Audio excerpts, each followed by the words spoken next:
Another day, another sleigh. I finished the Marineford arc of One Piece, and I'm going to try to get through this without crying.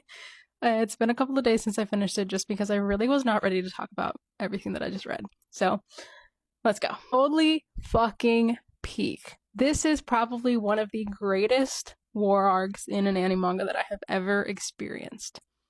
Like, it was truly so well written. Regardless of how I emotionally felt, it was so well done. It genuinely feels like this is when One Piece really starts. Like, everything that we've experienced up until now is character development, world building, and now we're really getting to the nitty gritty of it. And it shows us how right Mihawk was when he told the Straw Hats that you have no idea how big this world truly is, and my fucking god, we don't have any idea. Before I say anything else, yes, I knew that Ace died going into all of this. It is a spoiler that I have carried with me for a long time, ever since I think Alabasta is when I found out. Knowing it didn't really ruin the impact at all. I think it honestly made things worse, because everything that I read in Impel Down and in Marineford just had me literally not being able to. And if I couldn't hate Akainu anymore, I remember that we have met him before. We met him in Robin's flashback. He was the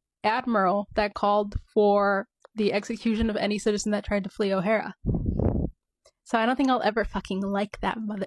The fake out of Ace being freed had even me thinking, maybe the spoiler wasn't true. Maybe this is like a long joke that everyone plays on newbies because it's been so long, you know? It could easily be this big thing. I was like, maybe he'll join the Straw Hats. Maybe he'll be part of the crew. Maybe he'll help Luffy, because Whitebeard doesn't really have any aspirations for being king of the pirates. He just wants a family. And then I was wrong. I think what hurts the most about his death is the fact that Luffy and co. and Whitebeard and co. did not actually fail to free him. They did. They did free him. They accomplished their crazy fucking goal of freeing him from the platform and essentially stopping the execution. But he still dies. But he dies on his own terms. He dies as Luffy's brother. He doesn't die as the condemned child of a man that he never knew. That was kind of the one silver lining of all of this. The reveal that Ace was Roger's son was fucking insane. I never could have guessed it, honestly. I remember Ace talking about his parentage and how he got the name from his mom, and his dad was a good-for-nothing, so Whitebeard was his chosen father. When he said that, I was like, okay, then maybe we just don't know his dad. No, we know his fucking dad. I completely understand why Ace feels the way he does about Roger, because the way Roger lived made it so Ace continuously questioned his existence. Ace was a deeply depressed character who was coasting through life, not ever feeling like he belonged. And I'm gonna cry. And all of this really just continues to reveal how fucking insane the Marines are, because they are so afraid of Roger's legacy that they went as far as to hunt pregnant women and execute children just for being related to Roger, even though they were not raised by him. They have no understanding of what's happening. Ace did nothing wrong, essentially. Sure, I'm sure he did stuff as a pirate, but that wasn't why he was being executed. He was being executed solely for being related to someone that the fucking Marines and government are scared of. Like, that is insane. So, Ace's entire arc, as we know it, has been about wanting a reason to exist, about questioning, should I even have ever been born? And the tragedy is that he finds the question, he understands it, and he realizes that he does matter, that he is worthy of being alive, and he dies protecting that. He dies protecting someone who made him feel loved and wanted. And that is really fucking depressing, and I am going to be emotionally devastated for at least a decade or more. His last words of thanking everyone for loving him. Ouch. Talk about Garp, because boy oh boy do I have feelings, and none of them are positive.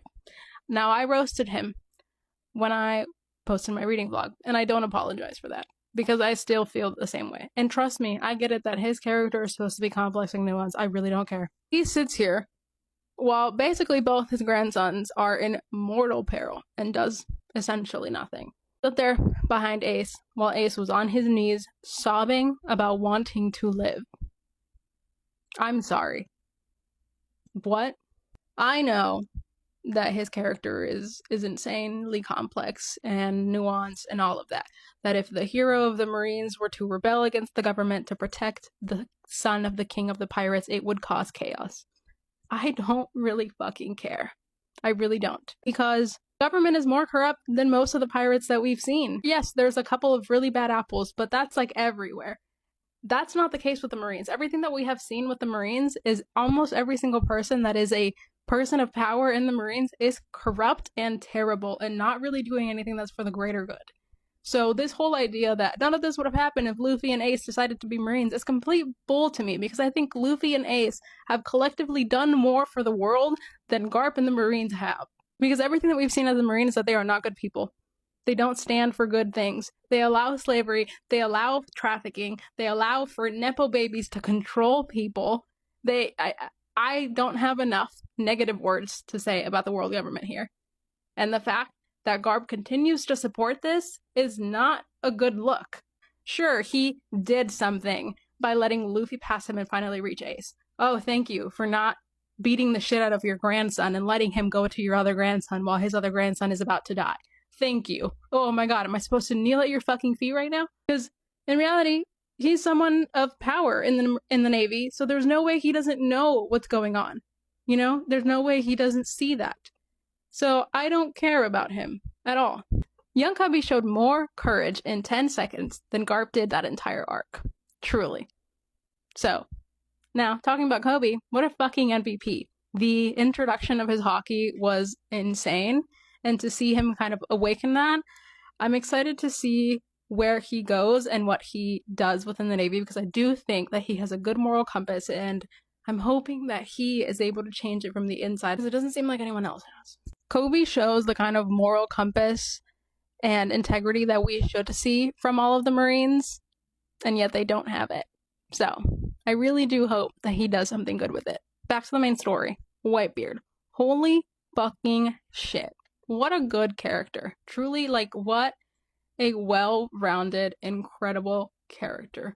He walks into Marineford as the strongest man alive. That is literally what his introduction card showed us.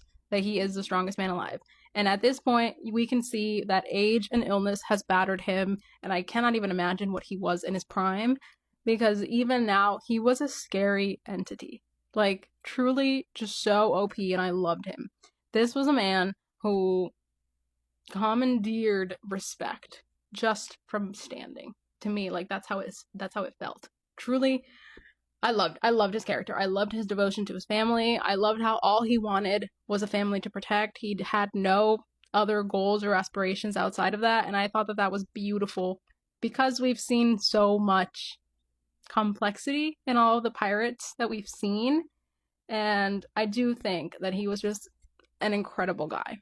And I loved how he basically reignited the spark of the pirate era. I know that it has been about 22 years since Roger was executed and confirmed the existence of the One Piece, and people are still searching for it. People are still excited for it, but I think it makes sense that that hope has dwindled a little bit with no one finding it, no one hearing anything about it. So for Whitebeard, someone who was known to have known Roger, to confirm it essentially re-sparks and reignites this great pirate era that we have been experiencing. And then we also see Doflamingo's speech, which was really fucking insane. I hate to say it because I don't think I like his character.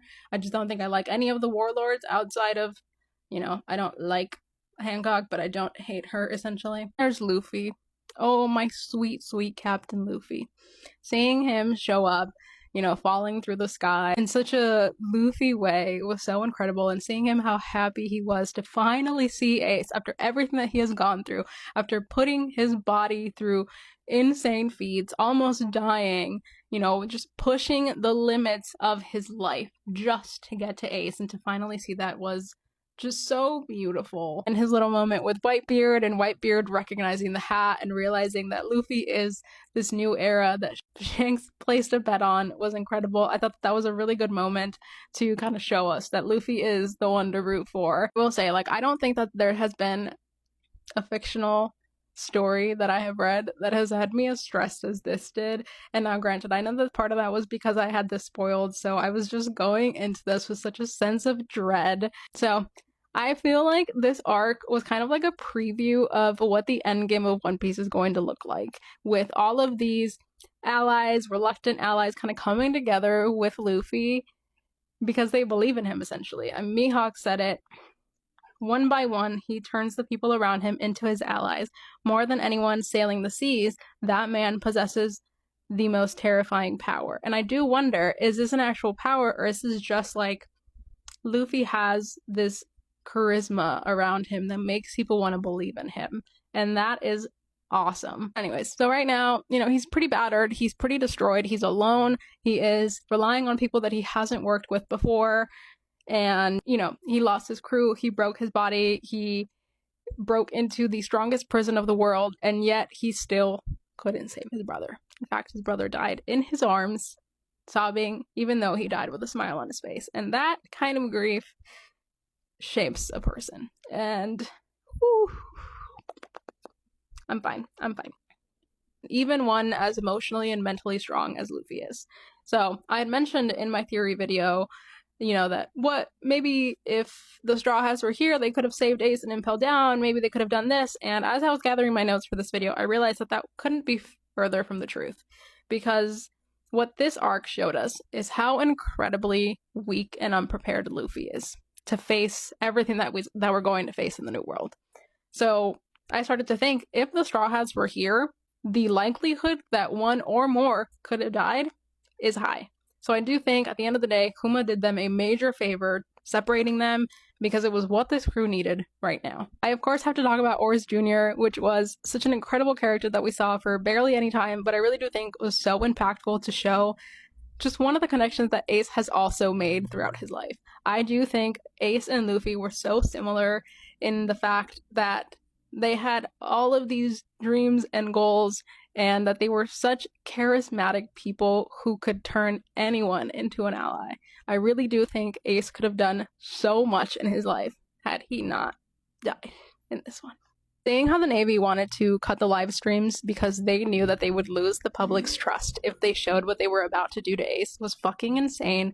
I mean, I don't know why I keep being shocked at their actions, because we have seen that they are corrupt. They don't really care about how they go about getting their means, and I just fucking hate them. But thank God for our first IRL streamer, Buggy, for not letting them fully get away with it. I loved him in this arc. I feel like he was such a needed comedic relief character. Truly, everything he did was just so unserious, and I loved him. Truly adored him. There were so many people that I never could have seen coming in regards to being allies to Luffy, and Crocodile was one of them. He was such an underrated MVP in this one, even though he had his moments of me being like, alright, what the fuck? Seeing him fight against Doflamingo was really cool. I just love Crocodile's character now. I think he has a little bit of riz.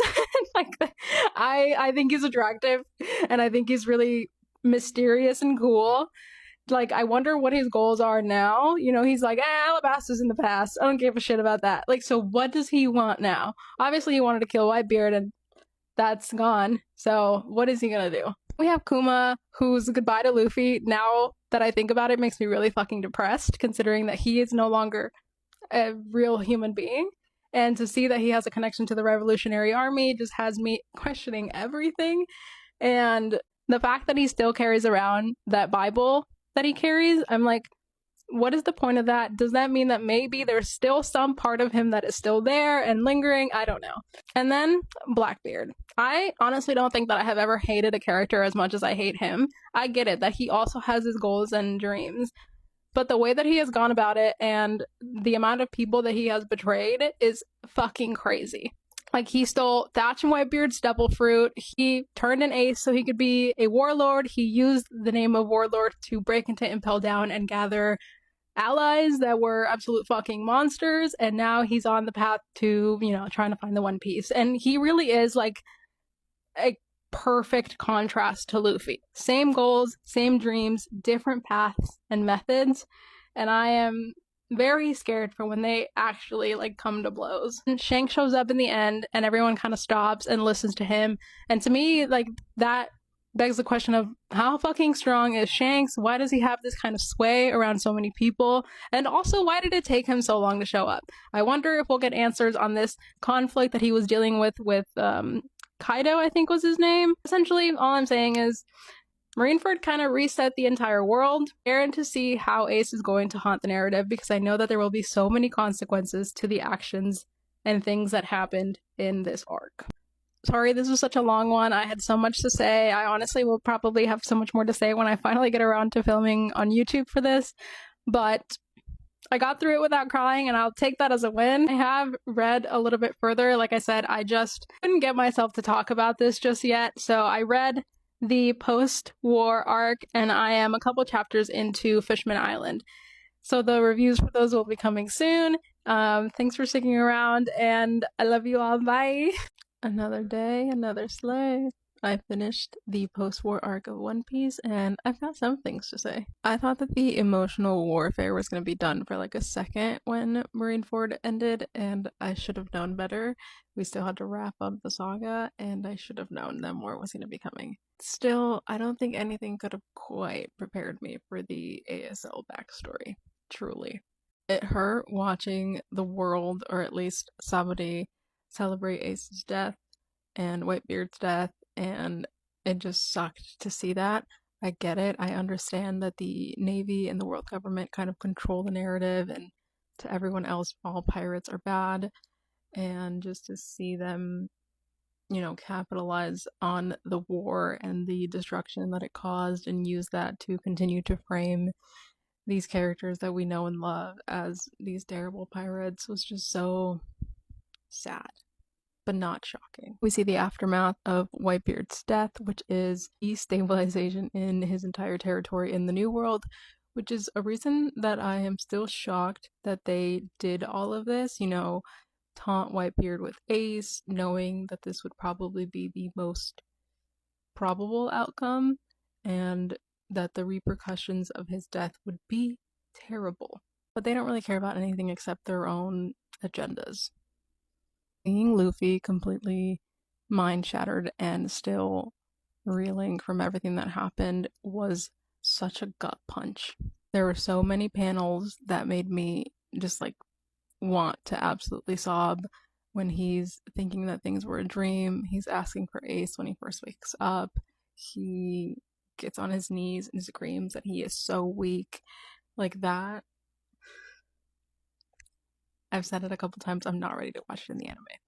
I have cried way too much already, and I am just like avoiding anything that looks like it's from this saga, from the anime right now, if I see it on TikTok, because I just can't handle it. I really can't. Then seeing that the world government is going to cover up all of the escapees from level 6 is like, what the fuck? So you don't care about the public knowing that these very fucking dangerous pirates that you hid the existence of are now free with Blackbeard.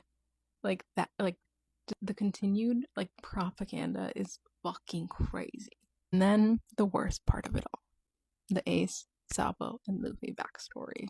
We meet Dadan, we see Garp bring Ace to Dadan, we see Luffy try so hard to befriend him, and then Sabo, and then we see the earliest depiction of Luffy's loyalty when he doesn't say anything to the Blue Jam pirates, even though he's getting the shit beat out of him. Then seeing him form a bond with Ace and Sabo was incredible. To see Ace's walls kind of shattered when he was like, you need me? Do you think I should be alive? Like, oh my god. Knowing what I know now, that hurt so badly. The class divide that we see in this area is so fucking crazy. To see people living in such a small area but basically be in two completely different universes is so wild to me, especially in this world where, you know, the world government continues to push this idea that things are all great and they are protecting their citizens and all of this. And then seeing the rich go as far as burning people alive to look clean to a celestial dragon pissed me off so badly. It didn't shock me. It didn't shock me because at this point I know that the celestial dragons are the scum of the fucking planet. I do love Oda drawing these inbred nepo babies of the nobility as these ugly, ass fucking people because it just really reflects what's inside. And I love that. I think it's incredible. And we see young Ace use hockey, which just had me excited and so sad because again, I just thought like if he was that powerful, like that young, he probably did so much when he finally got to see. I'm excited to read Ace's little light novel story just to see a little bit more of what he was doing and get more info on him because I just think he could have done so much more. We see Dragon here, he meets Sabo, he listens to what Sabo has to say about the nobility. We see Kuma and Ivankov, and I feel like I just had so many questions about the Revolutionary Army, and I hope that they will be a bigger player in this post-time skip era. We see the Celestial Dragon shoot Sabo's sailing boat for no reason other than he was just there. And that really fucking hurt because he was just excited to be leaving this rotten place where he has never felt happy, where he could tell that everyone around him was just not a good human being, and to see him try and like fix it like the first time that it gets shot was just very, very tough. Deserved better. And then you bring me back to the pain that I was feeling with Luffy yelling at Ace in the backstory still, like, Ace, don't die. You know, I want to get strong so no one close to me ever dies again. And the funeral, and Shanks saying it's okay to cry. Luffy breaking down and realizing that he still has his found family, the crew, and like that was very, very emotional, as you can tell. I'm very, very emotionally empty at this point. I need a little bit of a breather. I think I'm gonna read a romance for like a day or two. I'll speak a little bit on Dadan and Garp. I don't like Garp at all. I really don't. I'm sorry. And do I think Dadan was the world's greatest guardian? No. But I think that she did the best that she could, and she did what she knew. You know, when you have characters like this, where they are, you know, pirates, bandits, you can tell that they are doing unto others what was done to them. So her raising Ace and Luffy the way that she did very much tells me that that is how she was raised. So it's not that she's being an asshole for the sake of being an asshole. She's just raising them with very, very tough love. But still, she did the best she could, and she did what she knew. She was still way better than Garp. So that's all I'm going to say for now. I'll see you in Saturday. Bye.